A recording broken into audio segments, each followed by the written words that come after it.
morning, everybody. Welcome back to Firewood at the furnace. Just getting some wood split here. But I want to talk to you today, kind of a follow-up on a video we did a couple of weeks ago when I was asking you all questions and asking you all for some feedback, and you all came through for me. Certainly gave me a lot of great things to think about and a lot of great advice. And that video was about selling green wood. I have come to a conclusion. I have made my decision. We're going to talk about it today. Stick around.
Cue the music.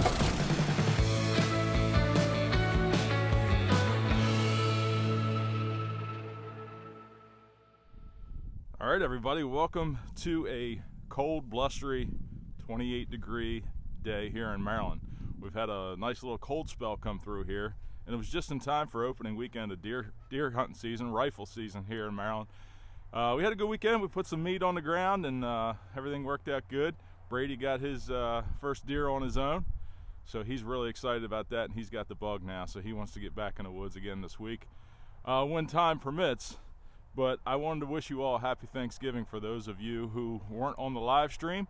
I hope you all had a great holiday. The live stream was quite eventful. Had some special guests. It went a little long, and we had a little bit too much thirst on that Thursday, let's just put it that way. But anyway, I wanted to follow up on a video that I put out a couple weeks ago concerning green wood customers and selling green firewood. I'm going to talk to you a little bit here this morning in today's video about that. And the reason is because I asked for y'all's feedback. And not only did you give that to me, but some of you had additional questions as well, which I hope I can cover today. The feedback that I received was overwhelming. Thank you all so much for those of you who commented. Some of you said everything from don't sell green wood at all, keep your reputation the way it is. And then others of you on the other end of the spectrum said all you sell is green wood, and you do perfectly fine with that. It's the customer's job to make sure the wood's ready to burn before they put it in their fireplace or their wood stove or whatever they are using. So just like I assumed, there was a vast variety of comments, and it helped me come to a decision through a long thought process on what I want to do moving forward, and I'm going to talk to you about that today. So let me just say here in the beginning that what I'm about to tell you all are my personal thoughts. This is a decision that I've come to through my thought process and your all's feedback. And what I'm about to say might be right for you, it might be wrong for you, and you still might be stuck in the middle. But what I'm going to tell you is what I feel is right for me, based on where I'm at right now in this whole thing that I'm doing here. So take everything with a grain of salt, and understand that these thoughts are unique to my personal situation. Your thoughts may be a little different, but I'm going to give you some ideas to think about.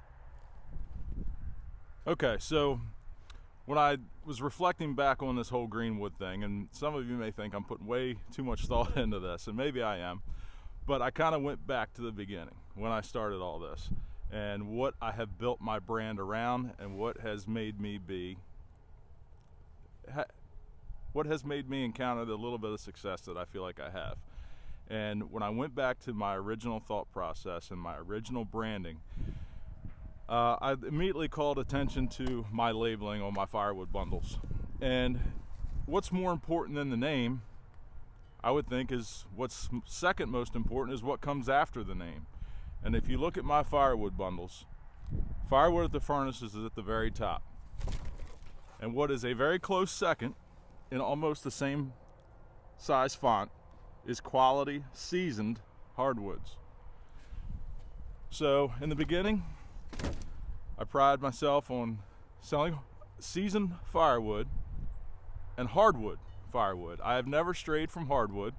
I have never sold pine. The little bit of pine that I have gotten, I've processed and kept for myself. But I have never sold anything other than hardwoods, and seasoned hardwoods is what this whole thing was built around.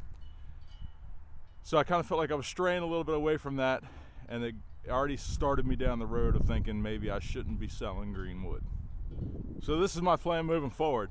I'm going to keep my 10 green cord customer that I've had for the past 3 years now. He's going to be ordering 10 cords every single year, green cords, and the reason I'm going to keep that customer is because I know he does it right. I know for a fact from experience and from the time that I've been delivering green wood to him that he is staying a full year ahead and then some. So I have no worries about him trying to burn wood and saying that he bought wood from Firewood at the Furnace that was not ready to burn, or it was wet, or whatever. Which leads me to my next point. My reputation, I feel that I've already established for myself here, outweighs selling a few extra cord of wood a year, which is what this year, it's what that equates to. It was 5 extra cord. I had my normal 10 cord customer, and then a 3 cord and a 2 cord. So it would have been 5 extra cord of wood that I would have sold this year. And is that 5 cord of wood worth jeopardizing the reputation that I've established for myself? And to me, my personal thoughts is that answer is a resounding no. There's a problem and a solution. I don't like to talk about a problem unless I have a solution to the problem, and you should try to incorporate that in everything you do in life. Sometimes I have to remind myself of that, especially when it comes to things that my kids are involved in, or stuff like that, when you're really personally involved in something. But if you're going to complain about a problem, you should be able to offer some kind of solution. And the problem here is that I don't have enough seasoned firewood to sell to the customers that are calling me. I have way more potential customers than I have supply. So the solution to that problem is very simple. I need to make more firewood. I need to find a way to produce more firewood and to have more available when it's time to sell.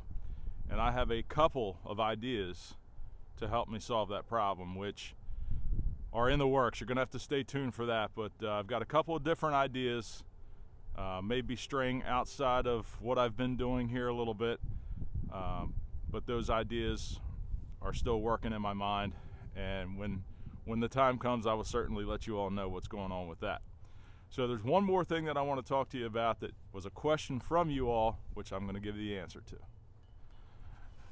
Now, even though I just told you all that I'm no longer going to be selling green firewood to new customers, I did have a question from you all about if I offer discounts for the firewood that I sell that is green. The answer to that question is no. I do not offer discounts for the green firewood. However, I do have a deal worked out with my 10 cord customer to where I stack the wood at his property and sell it to him for the normal firewood price, but I do not charge for the stacking. The reason that I came up with that idea for him was not only because he orders such a large quantity every year, but at that time I was still stacking here in the yard. So the original process would have been I would have split the wood into the trailer, moved the trailer down in the yard, and stacked the wood on my pallets here. I'm really not losing that much time by stacking it at his house because I would have had to stack it anyway. Now that I'm moving away from stacking, I may need to revisit that, reevaluate that a little bit, and have a talk with that customer. I did not raise the prices on him this year because I already had the deal worked out with him ahead of that change.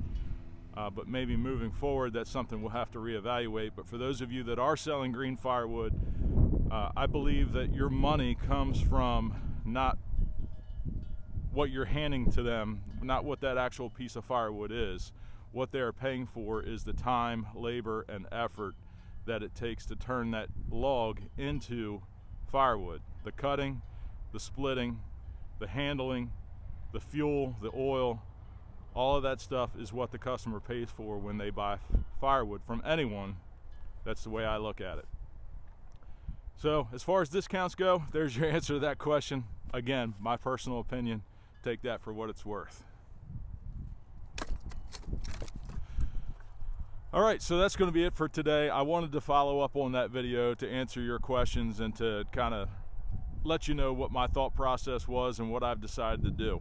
I think sometimes when I put these videos out to you all and I ask questions about decisions that I'm contemplating to make, sometimes I don't relay the information back to you all at a later date on what my decision actually was. So I wanted to make sure I covered that with you all and let you know the reasoning. So those are my thoughts. I hope you enjoyed it. Christmas season is right around the corner. Christmas shopping has begun in our home, and Valerie does most of that. But we'll be going out on our dates with the kids here soon. I take Taylor out for a Christmas date, shopping date, dinner date every year, and Val takes Brady. But this year is going to be a little different because my daughter is going to be chauffeuring me instead of me driving her around, which will be quite the change. But they're certainly growing up, and they're doing well. So I hope you enjoyed this week. Hope you enjoyed this video. We will see you back here next Wednesday morning at 7 a.m. and I hope you all have a great week.